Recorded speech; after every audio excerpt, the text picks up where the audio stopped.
I'm Ron Willett. Welcome to Whiskey and Wireless.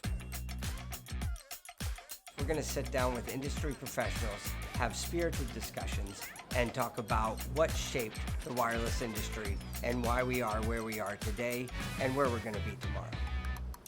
2 decades of friendship. Boom. 2 decades of a lot of success. A lot of success, but I was trying to think of stories that we could talk about, and most of them we can't. But Yes, we can. we can. So one of the things is that we did a lot of betting over the years. Oh, I love the betting. So whose suitcase came out first? In fact, I came out with a new bet for the next time we travel. But go ahead, finish your thought. Who got the highest floor? Yeah. Right. Yeah, that was you. That was you with the highest floor. Because I always had to ask. So the bet. You got into wireless in 1984. You like football and music. Who won the Super Bowl 1984? 3, 2. Well, wait. 84 or 85? 84. 85's the Bears. That's too easy for you. Patriots. So, no, it's the Raiders. Go ahead and take your Son shot. of a bitch. 1984, you got in. So I figured we'd get a shot. You don't want me to do this whole thing, do you? No, halfway. But then I remembered, speaking of drinking, we went to Cellular One of Northeast Arizona. Landed in Phoenix. Solo. Had to drive 3.5 hours to get to Cellular One of Northeast Arizona. And You were driving. I was driving fast. And by driving, I mean, behind the wheel, but not necessarily driving. And we got Not well. And we got pulled over. Oh, yeah. And you tried to get me arrested. Yes, I did. You told the cop, you're like, please arrest this guy because he's driving too fast. And yet we've been friends for 20 years. So all the stories I think about it and I go, are we really friends? You flipped me off every day for 15 years. You tried to get me arrested. Are we really friends? I'm not sure. See, but the point you're missing is you need to be in my skin to understand why I do what I do. No, thanks. And for whatever reason, I just know when shit's gonna go. Can I say shit? Well, I just did. So I just know when shit's gonna go wrong and when it's gonna go right. And I knew with every fiber of my being that by me giving that cop crap and telling him to arrest you, there was no way in hell he was going to do that. He did not. He did not. Didn't even get a ticket. He did not. Even though I told him that you were about like 6 inches from making us both dead in the bottom of a canyon. I mean, gravel spinning. And this is God's honest truth. I mean, you were not driving well. He's like, hey, look, I want to take a picture of this. We're almost off the road. Yeah, that was you. Yeah. And then, so you can imagine why when a policeman, officer of the law, came by and said, you guys got to change your ways. And I was like, yeah, put him in jail because I kind of want to make it to dinner, and I'm not sure I'm going to be able to do that with this dude behind the wheel. Yeah. But he knew I was joking. Hey, we made it. So we went all around the world actually talking to these carriers and doing that stuff. And we just went to Idaho, a couple weeks Lewiston. ago. Lewiston. And It's going to sound racist. It was- Never saw anybody but white people. it is the whitest city in the world. But we it was cool though because This dude's laughing. it was back to going out on the road and doing things just like we had done for 20 something years in the wireless industry, and that was pretty cool. Okay, and so what we do is hard for Yeah. a living. We do it very well. You've got a large mantle on your shoulder, and you're carrying it well, very well. I take some credit for that, Hey, having mentored you. you were my boss for 15 years. You should. So But I won't forget when we were prepping for that meeting, and you were like, I'm not so sure we're ready for this. And I'm like, Ron, how many meetings have we gone to together? And some of them we're not always prepared for, but every one of them we crush. And sure enough, Well, that's maybe not every one of them. I mean, well, when I told we that one dude that the only thing I had to do is die and pay taxes, all right, that was different.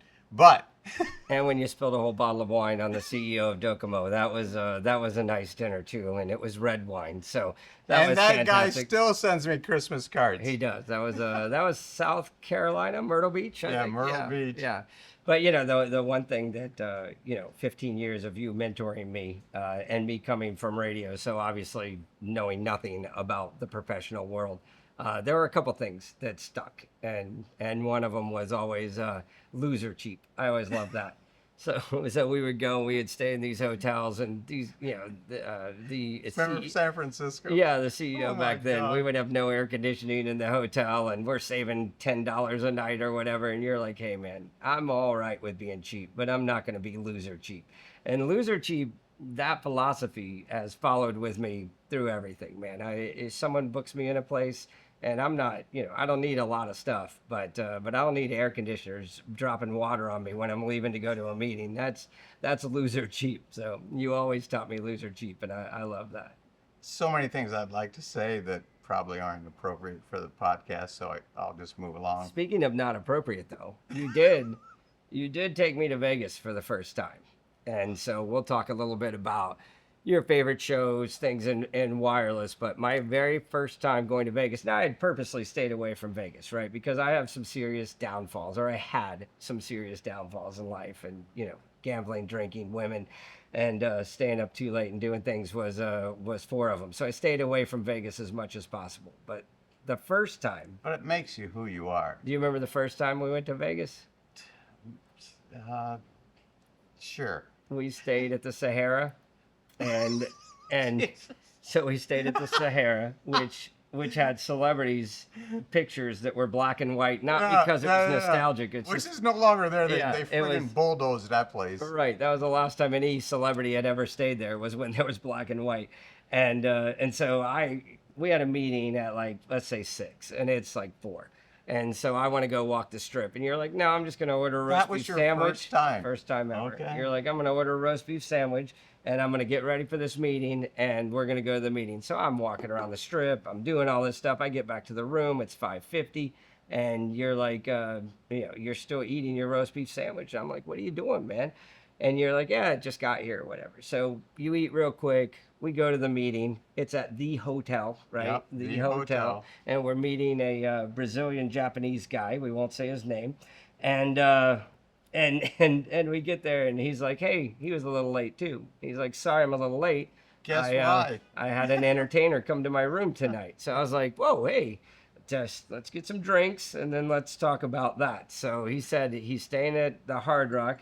He saw a number, 1-800 whatever girls or whatever. He calls that number, and remember, he's a bigger guy, and he said, I want a girl over 6 foot, over 30 years old, blonde hair, and big parts of her body. So he says, go back to the hotel. 15 minutes later, a girl shows up. She's over 6 foot, blonde hair, big parts. And he says, how old are you? And she says 26. And he's like, she was truthful at least. So he has her coming in. I'm laughing. And you look over at me and you're like, what are you laughing so much for? And I'm like, that's what this city is about. Like, you're in your hotel room and you order a roast beef sandwich, and it takes an hour and a half for that to get to your room. This guy's walking on the street. He orders a woman, and she's in his hotel 40 minutes later. The next time we have a meeting, you should just call that place, say, hey, tell her bring me a roast beef sandwich, and we'll never be late for another meeting again.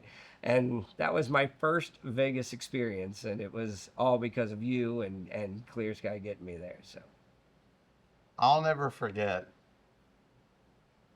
We were trying to decide who the travel team was going to be for some event. I never made those. And so we're going around the table and like, well, this person's got to go and that person's got to go, and I know you wanted to go, right? And so the votes came in, and you didn't make the squad, and you were like, so let me get this straight.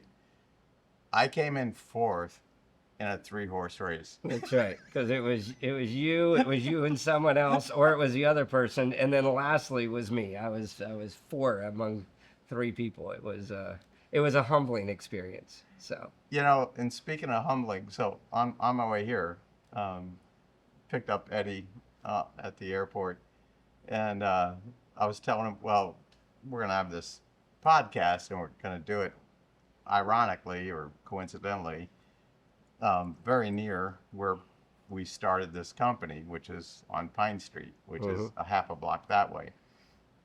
And I told him a story about how, you know, the hazmat team had to come and like, it's just like so bad. And to think about where we started, I would come into the office. I, I was like a legit guy, right? you were. And I'd come into this office and you guys would be playing some kind of, what was the thing? It's like GTA. Yeah, Number one. Yeah. Yeah. That was stress testing. We were testing the network to make sure that everything was working fine. Yeah. yeah, sure. So you go with that. So I'd come in, these guys are playing video games without video, really. Grand Theft Auto, you know, for those who don't know GTA. And they're playing it. And as soon as I would come in, they'd be like, "Hey, yeah, you got that? They got that email from so and so." We played it off better than that. You didn't always know, but yeah.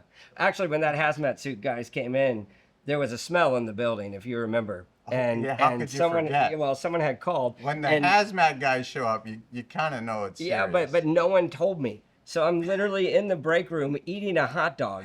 And guys come in hazmat suits and they're like, "Hey, you need to evacuate immediately." I'm thinking ET. Remember when they came in the suits and I'm eating my hot dog and they came in hazmat suits and pulled us all out and we ended up working at another office for a while. But, On Robinson. yeah, but that was a long time ago in a galaxy far away. So All right, so I have no idea where this is going, but you talked about Vegas. So I want to ask you, what was our best time in Vegas? oh god, that's really difficult. Oh, it is not. It is so easy. Oh, when we were at a CCA and playing craps all night. We had all of the people around. I mean, Yeah, it was one of those things where it's three deep at the craps table. We're betting money on the corner, throwing it, and that was when wireless was like that. Like everybody was we had so many people at that table, and on that floor it was at the MGM, and then we ended up going to the lobby bar after. And one of our clients from Moby PCS, which isn't around anymore, he walks down and he's got his suitcase, and you guys are like, "What are you doing?" And he's like, "Oh, my plane takes off." And they're like, "What? You got a plane in the middle of the night?" He's like, "No, it's 7 a.m. Like we got to get to the airport." And you and Denny are like, "We're on that flight! Holy crap!" So you guys had to run up and get on the flight. It was that was epic. I mean, we ended up at this crap table, and we're at the end, and this couple walks up, and I don't know who they were, but they looked like somebody, right? Guy was wearing a top hat.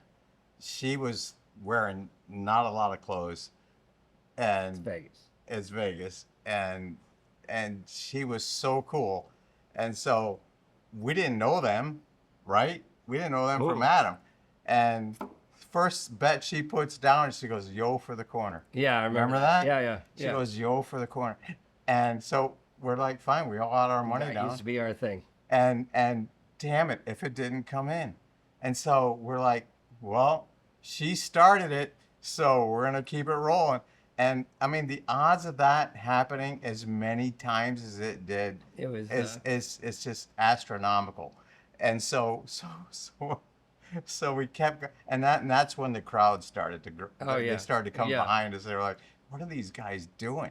And so we had like "Yo for the corner" at least 5 times. Yeah. At least 5 times. We walked away with a lot of chips. a lot of I was gonna say something else, but a lot of chips. which we probably ended up giving back at some point. But Well, yeah. sure, but I mean, Yeah. but just the whole experience was, it was, you know, something I'll never forget. And I know we're supposed to be talking about wireless, and you know that's great. It's semi-wireless. We were at a wireless We convention. were, I mean, but- that's important. But the thing is, the whole industry has evolved, right?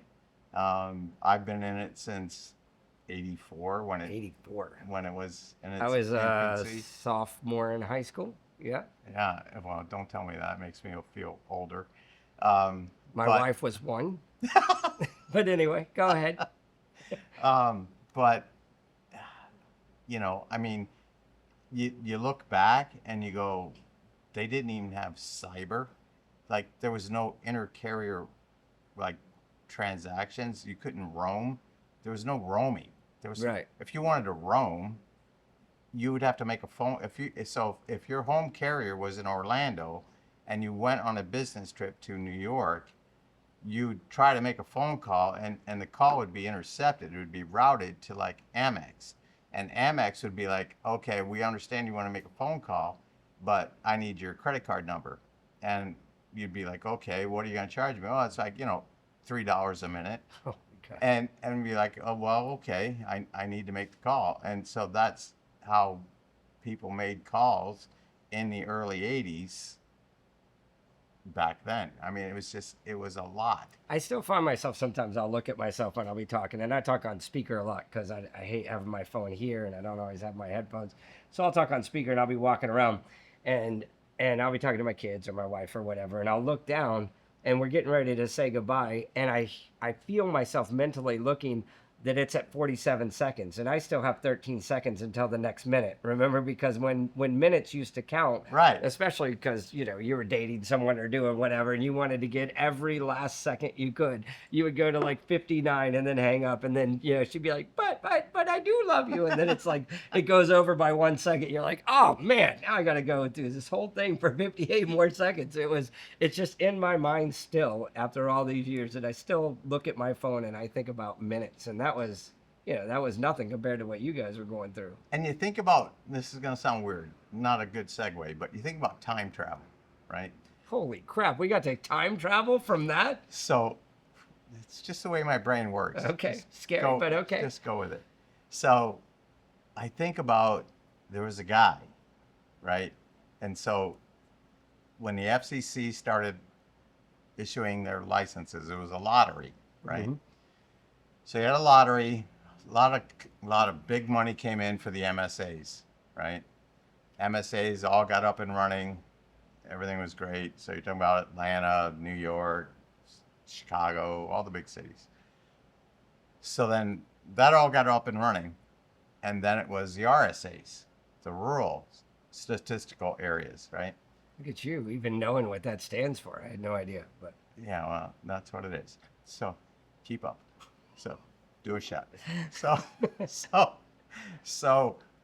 there was this guy, right?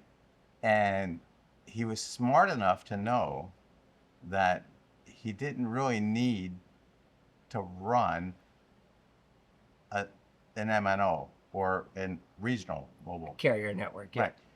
All he needed to know, and he knew, was that he was going to have a tower, because the rules were, if you won the lottery, right, for your particular RSA, the rules were, if you won it, you had to have it up and running in a year.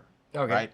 And up and running just meant one person. You had service that people could access, and you had to have at least some subscribers. Well, he didn't have a billing system. He didn't want a billing system.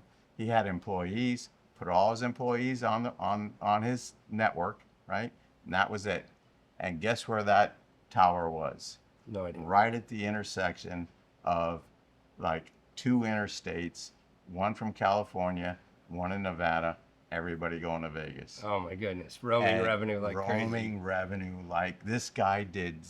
He did bupkis. He did bupkis and made a shit ton of money. You can say that, yeah. He made a shit ton of money. Didn't do squat. How much does one tower cost? Not a lot. We know people.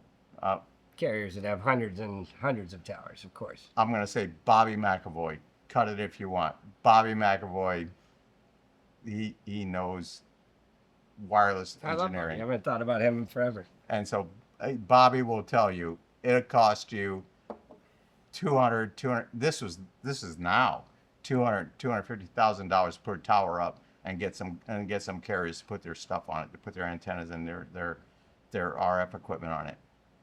Back then, nowhere near that. Yeah. So reduce that by, I don't know, 90%. yeah. So maybe all in 75 grand to put a tower up and put some equipment on it, and that dude made a fortune, right? And that's where, and if I could go back in time, Right. it's like, holy crap, why didn't I mean, no. See, if I went back in time, I'd just bet on whoever won the Super Bowl. I'd probably win because I know a lot of that, and then I wouldn't even have to work. But you're right. That's but you think about even in the time that I've been in the business for 20 years. This is my 20th, by the way. So, even though I've been in the business 20 years, you think about all the millionaires that have been made and billionaires that have been made even since then, right? You're going to CTIA, you're going to all these shows, and these guys have these little booths. I remember Bleacher Report, when they first came, they had this little booth, and they were going to take on ESPN. And it's like, what are you talking about? You ain't going to take on ESPN. ESPN had their own MVNO. They were going to do this whole big thing, and they just lost their butt. But not only that, Bleacher Report became the mobile version of sports. And I mean, I don't know about you, but I certainly have it on my phone. I get alerts all the time, and they were just this little booth, and that's just one of 50 examples of people that are just killing it. This industry is, I mean, I just personally, I feel blessed. I could not have scripted a better life or career for myself.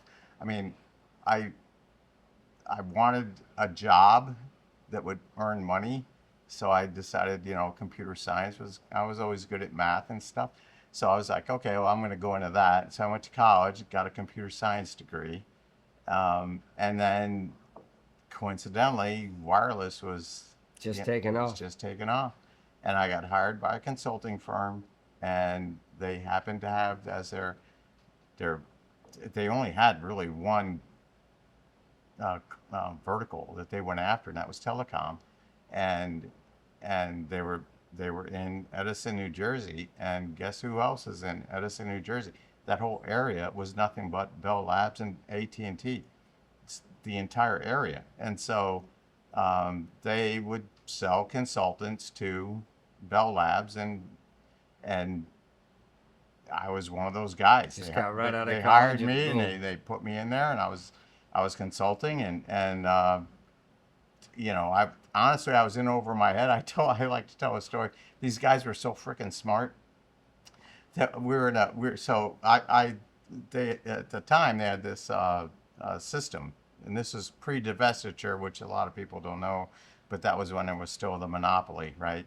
But pre-divestiture, right?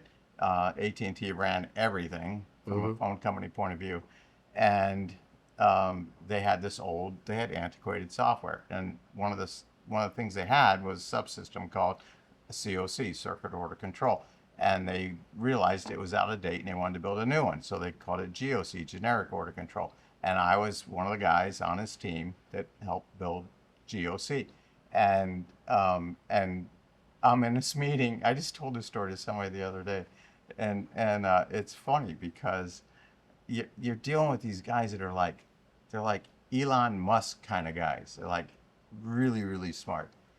And the guy stands up in front of the room, and he goes, there are many ways that we could solve this problem, this design, and I chose the most difficult. And I'm like, what? Who the hell is this guy? I'm like, what? I'm like, you're like the top of the top, and this is what you think is the best way to go for it. Yeah. This is the most difficult way to do it, but it's got a lot of features, a lot of functions, and I'm thinking to myself, oh my God, it's gonna take forever. I mean, we don't need to do it. But anyhow, so that guy went on to whatever career he ended up, and fortunately, the people I worked for said, hey, guess what? We're starting a wireless billing business in Orlando, and we have a customer Winter Park Tel, and we're building a enhanced billing system for them, and we have the rights to that software. And once we're done, and we decided we're going to take that and make it into a wireless billing system. Would you like to be a part of that? And I said, let's see, I'm in New Jersey, you're in Florida, I'm young, and there's a lot of hot people, women, that are there. So I think maybe, yeah. Yeah. So I pack up my crap as fast as I could and move. And that guy wanted to do it the complicated way anyway. So you said, I'll come do it the easy way in Florida. So and the rest was history. I mean, so we ended up signing the Bell South Mobility, Southwestern Bell. So now we're post divestiture, yeah, right? you got all the baby bells. Right. I So, remember that when I was a right. kid. Yeah. So we baby. had all the baby bells. So it wasn't. We didn't get all of them, but we got Southwestern Bell, we got Ameritech, we got Bell South. We didn't get Pactel, and they were big, but that went to CBSI. So basically there were three companies that were doing wireless billing back then. It was us, which at the time the company was called Oxco, Oxton Computer Enterprises. There was Cincinnati Bell Information Systems. A lot of money, a lot of infrastructure, not a lot of customers. And then CBSI, that was Marty Cooper, right? Oh, Marty Cooper, first phone call ever. Exactly. Right? Called his competition. So that was Marty Cooper's company, right? And so they had, and the weird thing was, back then, there was the A and the B side, right? So the A side was McCaw, right? They were the non-Bell guys, right? That was the A side. B side was all the baby bells. And so it was so weird in that time, because if you were a company that provided services like we did for like billing, right? If you were providing services to the B side, the A side guys are like, there's going to be, our data is going to like commingle with yours, and that's going to be a problem, and so we don't know, we want to sign with you. And that's why we didn't get Pac Bell. McCaw, right, was Pac Bell, and they went with CBSI, right? 3 billing systems for everybody in the U.S. though. Everybody in the U.S. Insanity. And so then CBSI, CEO of CBSI was John Lamacchia. Chairman of the board was Dwight Hubbard. So John recognizes that they got to do something, right? We can't have this A-B crap, because we're not going to get the market share we want. So they went on an acquisition spree, right? Oh. So they acquired first CBSI, right? So they got the A side, right? So all the A side guys came to them, right? And then they were like, we still need more, right? How about we get the B side? And so they came and they bought Oxco, right? So and they had a couple of customers of their own. They had like Bell Atlantic or whatever, and maybe 9X, I'm not sure. But the bottom line is, by the time it was all done, we had over like 85, 88% of the wireless billing business. Jeez. So this was What would that be worth now, you think? Oh my God. And so back then, people were making money hand over fist. So from a billing perspective, when you were doing service, none of these guys could do their own billing, right? They were just busy focusing on, I got to build a network, Yeah. I got to get customers, blah, blah, blah, blah. I don't have time for this billing crap. I just need somebody who's going to get a bill out the door so I can get paid. And so it was, I don't want to say it was easy money, but it was easy money. And so we were charging, the industry, CBIS was charging something like $4, $6, $7 a subscriber bill. Oh my God. And now, that sounds like a lot. It is a lot. But when you think about Bell South as an example, when Bell South got started, they were 400,000 subscribers. So you and I are in the business now of providing our services to what we call regional network operators. And it's a wonderful place to be in. Yeah, And a lot of them have more than 400,000 subscribers, they do. Yeah. right? And and but back in the day, that if you had 400,000 Those are the subscribers, big boys. you were a big boy. And now Right. there's, yeah. And now 18, there's been consolidation and all that other stuff. But now there's, AT&T, T-Mobile, Verizon, millions of Hundreds of subscribers. millions. Yeah. You're not getting $6-7 a subscriber. It'd be nice a if bill. you could, because we'd Right. be in billing if you But could. here's the but. So I'm an up and coming, whatever, young professional in this space, and I'm looking at these guys in sales because I was first doing programming, and then I was like network engineer, not network engineering, but like what they call it, basically the guy that would like get the customers online. So I would do that. Onboarding. Yeah. So I'd be onboarding. And then after that, it was, marketing and product management, whatever. But then I started looking at the paychecks these guys were getting that were in sales. And I'm like, and I knew who they were. They weren't that bright. I'm swear to God, I mean, they weren't that bright. And they're getting checks like 20 grand a month. Easy. Yeah. For doing nothing. In And 1990. yeah, and it was all because we were charging so much money. Bottom line is, those guys made a lot of money. I decided I wanted to start doing that. They said, you don't have sales experience. I said, that's fine, I'll go someplace else. And then I went to other companies and did the same thing, and then worked my way over to ClearSky, and the rest is history. The rest is history. 20 years later, history. So, yeah. So the next big thing now. What's the next big thing now? Oh man, I'm not ready for that question. It's messaging. It's got to be messaging. What we're doing. Nobody makes phone calls anymore. Right. I don't even like making phone calls. I tried talking to my wife. Doesn't work. She doesn't answer. Yeah. Well, plus you get so many spam calls nowadays that Yeah, I don't even, if I don't recognize the number, I don't answer. I think everybody's in that mode. Yeah.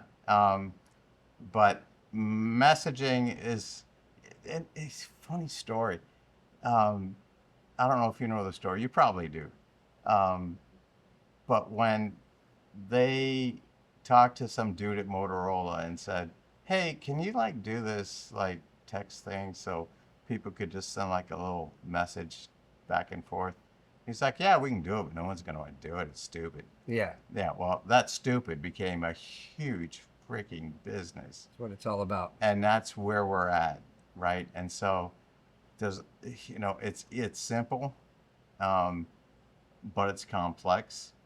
And what I like so much about ClearSky is you understand it better than anybody. And this isn't self-serving, but you understand it better than anybody I know. And you forged relationships with absolutely everybody that we need to forge relationships with.